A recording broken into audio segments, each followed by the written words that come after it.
I never really understood how come in the Bible Jesus tells us to worship one God, and then the church says that Jesus is God himself. I was baptized in the Catholic Church. I followed my grandmother into the Evangelic Church.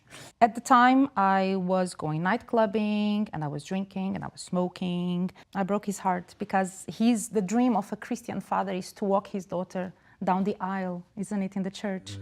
And me marrying a Muslim man, that wasn't going to happen. I even was Gothic for a while and doing some black magic. I was Catholic and then Evangelic and then Gothic and doing black magic. And then from that, I jumped to Islam. It's the total opposite. She was looking at me very tenderly. I looked back at her and I told her, what is it, Grandma? And she, with a beautiful smile, like a peaceful smile in her face, she says, you look so much like Virgin Mary. So I was always a religious person. I navigated a little bit within Christian sects. So I was baptized in the Catholic Church, and then I followed my grandmother into the Evangelic Church, which is another branch of Christianity. So I was always a believer in one God, but there was some little things that within the Christian belief, the main thing would be Jesus is the Son of God, therefore God himself, which that really didn't sit well with me.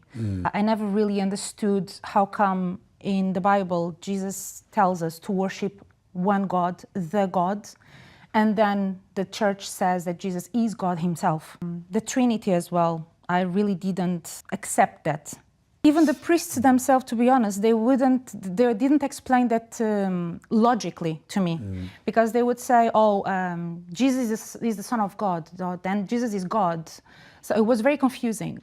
I had a friend here in England who invited me. So I was 18, you are free to do whatever you want at the age of 18 here in the West. So I said, you know what, yeah, let me just go to England. She was living here for a while at the time. That was in September 2003. Yes. So I arrived in England in September, and in October I met my husband, the one who would come to be my husband. And so when I met him, he's Algerian, so practicing, always very strict with his religion, mashallah. And I liked him, so we exchanged telephone numbers, and we met once, we met twice. And then he told me, I really like you, but we can't keep meeting up like this. So if you like me as well, we need to get married. So for me, it was a big shock because I come from a culture that you can just date whoever you want, just go around and experience. And then later on in life, when you are 20 and 30, then you decide to get married with whoever you want. So for me, it was a big shock. But I respected him. I respected his religion, and I found that very complimentary as well. Someone that he doesn't know me fully, but he just wants to marry me. At the time, I was going night clubbing, and I was drinking, and I was smoking, and he respected that. He never pushed me. So I came to England in September 2003. I met him in October. In November, we get married. It was a big shock for my family. It was a big shock. My dad especially.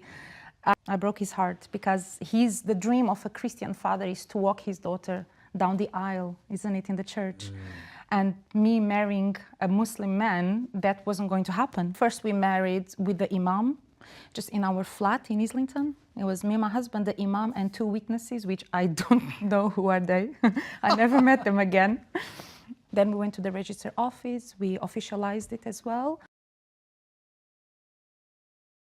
It wasn't too long, maybe a year, less than a year, like 6 months, yes. Obviously, coming from Portugal, we learned about the history of Al-Andalus. They teach us as the Moorish and the Berbers, which actually transliterate as barbers. I had an idea about that there is this religion from the Arabs, and the Arabs when they were in Portugal. So I had this picture of Muslims, and but it was the religion from the Far East. When I came to England and I met my husband, and then we got married, we started living together.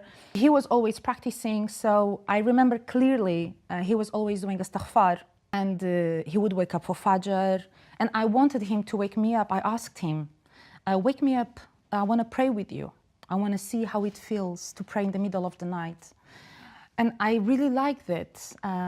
He never forced me. I don't know how to explain this to you. I don't know how to teach you. I'm going to find someone to teach you. And then he never did. So we went together to Algeria and to meet his family. When I arrived there, it was a big struggle to speak with my mother-in-law.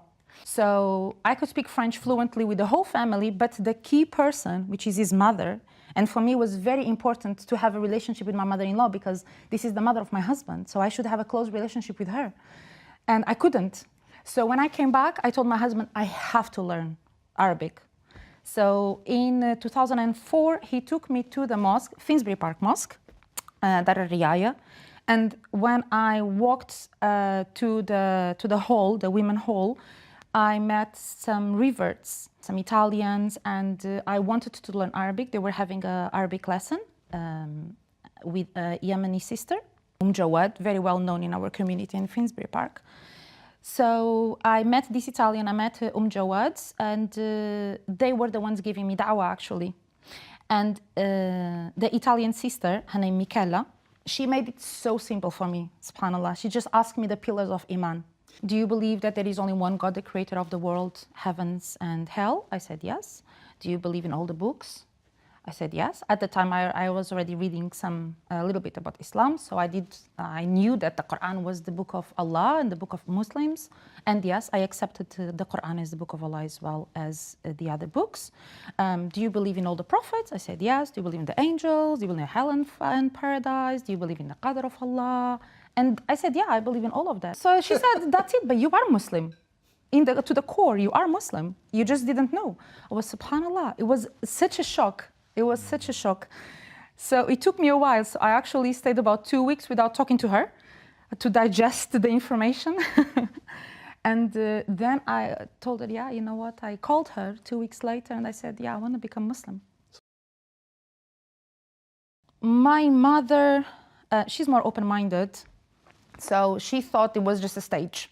Because obviously growing up in an open mentality, in an open culture, I tried different things.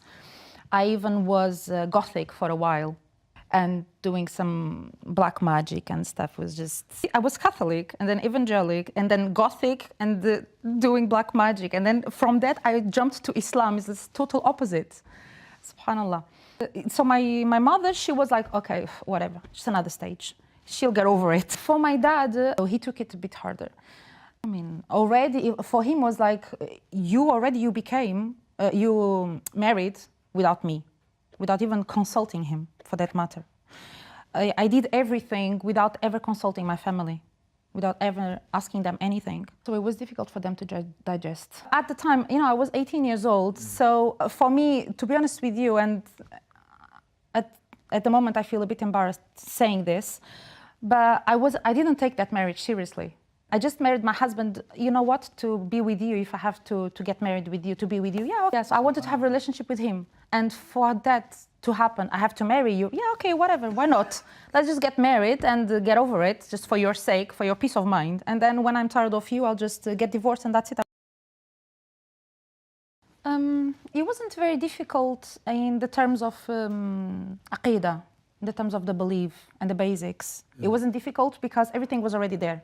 From the beginning, I already believed that I have to worship Allah, God, and nobody else. And Jesus is just a prophet of God who came to bring the message of the oneness of Allah. That was easy for me.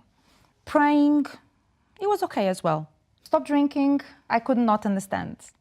Why can't I just drink a beer from time to time? I'm not gonna it's not that I'm gonna get drunk all the time, So for me, it was like, why can't I just drink a beer, just like from time to time? That was strange for me. That was very strange. And then obviously the hijab, yes, that's totally different world, universe. My friend Michela, she made it easy for me. She said something super funny. She just told me, Sylvia, look, this life is short, yeah. We're just gonna stay here a number of years, you don't know how many. Could be 20, could be 50, could be 80, could be 100. You can sacrifice this life for the akhirah, it's permanent. So just stop drinking alcohol, not because it's bad or because you don't like it, but for the sake of Allah. So just leave that. I had a Brazilian friend very close to me. She was a fortune teller. I told her before I became Muslim, like I was close to it. And I asked her, just can you open the cards for me? Because, you know, I believed in it. So I asked her, can you read the cards for me? And she opens the cards and it is a man. And then the second card, it is a road that splits. And then the third card was the sign of death. So she interpreted it by saying, there is a man in your life that's going to make you choose one of two ways. And the way that you're going to choose will lead to your death. For someone who actually believes in these things, that's quite scary. Nowadays, being a Muslim, I interpret it. Obviously, we should not believe in these things. But the way that I see it is that if that was death, it would be the death of my old one and the reborn of my new one as a Muslim. It was very good, yes. Yeah, very good. I'm still very close to most of the sisters that I met in that course, actually. It was quite good. I never felt left out. I never felt abandoned because we were all reverts and all in search as well of Islam and, you know, learning more about the religion and in depth. And we became very active in da'wah. We became very active in charity. We helped many projects in Gambia, for Palestine as well. We had a very, very active group. Oh yeah, no, I'm very close to my family, especially my mother's side. Every year I go to Portugal, I visit them. I had actually a funny family gathering, because whenever I go, it's always for a short period of time, and it's a week, 2 weeks. So, because it's quite close as well, isn't it? Portugal is just around the corner. And so I always do family. Whenever I go, I want to see everyone at the same time. So we always organize family lunch, family dinner. And in one of those gatherings, one of my aunties, sister of my mom, she actually asked me, you know, if anything ever happens between you and your husband, you know, that you get divorced, won't you come back? Like to Christianity. We were married and living in the same house, and I would go night clubbing, drink, smoke, and then come home, and we are together, you know. So it was, he showed me Islam, but he never pushed me to anything whatsoever. And she would tell me, oh, just eat this ham. And he's not here, he's not gonna see. Oh, why do you have to wake up in the middle of the night? Your husband is not here, he's not seeing. And I'm trying to explain to them, it's nothing to do with my husband. My husband is not here seeing, but I'm not doing this for him, I'm doing this for God. And God is watching. Not so far, no. My grandmother died as a Christian, without embracing Islam. But obviously I still have hope to see her in paradise. And that's something that really saddens me a lot, is that the fact that something that Muslims, they don't understand. They don't see the barakah and the blessings that they have, which is making dua for your dead. I can't do that. You know, it makes me very emotional that I cannot pray for my dead grandmother, that she was very close to me. I grew up with her. And I remember the last time I saw her, I was with a blue scarf, like a baby blue. And I remember this family gathering, another one of those. She was looking at me very tenderly. I looked back at her and I told her, what is it, Grandma? And she, with a beautiful smile, like a peaceful smile in her face, she says, you look so much like Virgin Mary. Because I had this, you know, baby blue scarf that you see in the pictures, isn't it? Virgin Mary with this collar. I feel really regretful that I did not speak with her more about Islam, more about Allah, because she was a true believer of the oneness of God. So it makes me very sad that I was busy, you know, I had the children and I was here far away, but those are just lousy excuses. I could have, the times that I was there, I could have spoken more to her about Islam, about Allah, about paradise, you know, about the Quran, about Muhammad ﷺ, which is mentioned in the Bible, and we know him as Mahomet. Now we know about Muhammad. We hear about him, well, as Mahomet, with another name. But if I mentioned him to her, maybe she would have accepted it. My mother, she lives here in England, alhamdulillah, and she likes Islam. So she remarried. So my mother and her husband, they live here for like 10 years now. And she, because we are very close, so she comes with me to circles. I educate my kids in Islam, so she knows about everything. She knows what's halal, what's haram. She knows it's time to pray. She knows what to say before eating and before you go to sleep. So she hears, so she knows. She will become Muslim. I've got hope.